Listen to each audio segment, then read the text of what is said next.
ನಿಮ್ಮ legal adviser, who is that fellow? Legal adviser, cabinet rank ಅವ್ರಿಗೆ Honnanna, advocate general of Karnataka high court, ನಿಮ್ಮ law friends ಎಲ್ಲ ಸೇರಿ ನಿಮ್ಮ ದಿಕ್ಕು ತಪ್ಪಿಸಿದ್ದಾರೆ. ಎಲ್ಲ ಸೇರಿ ನಿಮ್ಮ ದಿಕ್ಕು ತಪ್ಪಿಸಿದ್ದಾರೆ. ಯಾಕೆಂದರೆ ನೀವೇನು ಓದಲ್ಲ ಸಿದ್ದರಾಮಯ್ಯನವರೇ. ಯಾರಾದರೂ ಹೇಳಿದ್ರೆ ಕೇಳೋಕ್ಕೂ ಹೋಗಲ್ಲ ಅಂತ. ಇವರು ಎಡೆಮೆನ್ಸಿ. ಅದಕ್ಕೆ ಬೆಸ್ಟ್ ಸೂಟಬಲ್ ವರ್ಡ್ ಅಂತ ಅಂದರೆ ಸಿದ್ದರಾಮಯ್ಯನಿಗೆ the carelessness of the chief minister. ಇವತ್ತು ನಿಮ್ಮನ್ನು ಈ ಸ್ಥಿತಿಗೆ ತಂದಿದೆ. ನೀವೆಂದು ಓದೋರು ಅಲ್ಲ, ಬರೆಯೋರು ಅಲ್ಲ, ಯಾರಾದರೂ ಹೇಳಿದ್ರೆ ಕೇಳಿಸ್ಕೊಳ್ಳೋರು ಅಲ್ಲ. ಆ ಥರ ನಿಮ್ಗೆ ಇಲ್ಲವೂ ಇಲ್ಲ.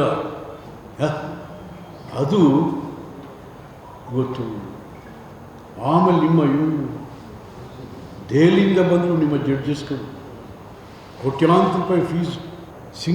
ಮನು ಸಿಂಘ್ವಿ, ಸಿಬಾಲ್, ಎಷ್ಟು ಕೋಟಿ ರೂಪಾಯಿ ಸ್ವಾಮಿ ಖರ್ಚಾಗಿರೋದು.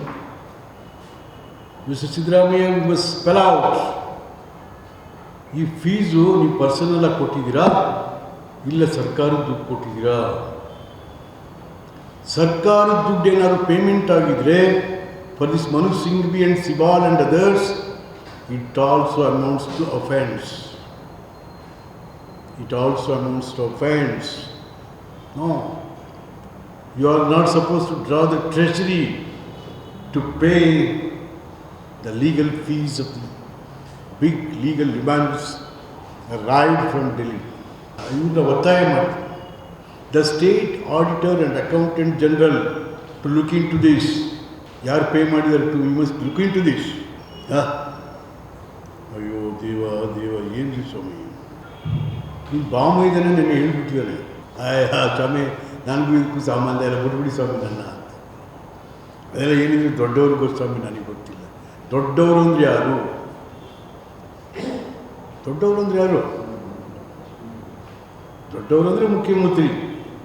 ಅವ್ನು ಭಾಳ ಪಾಪ ಸತ್ಯ ಹೇಳಿದ್ದಾನೆ. ಬಾಂಬೀಗ ಆ ಅಪ್ಪನ ಹೆಸರು ಅಂತಂದವ ಮಲ್ಲಿಕಾರ್ಜುನ್.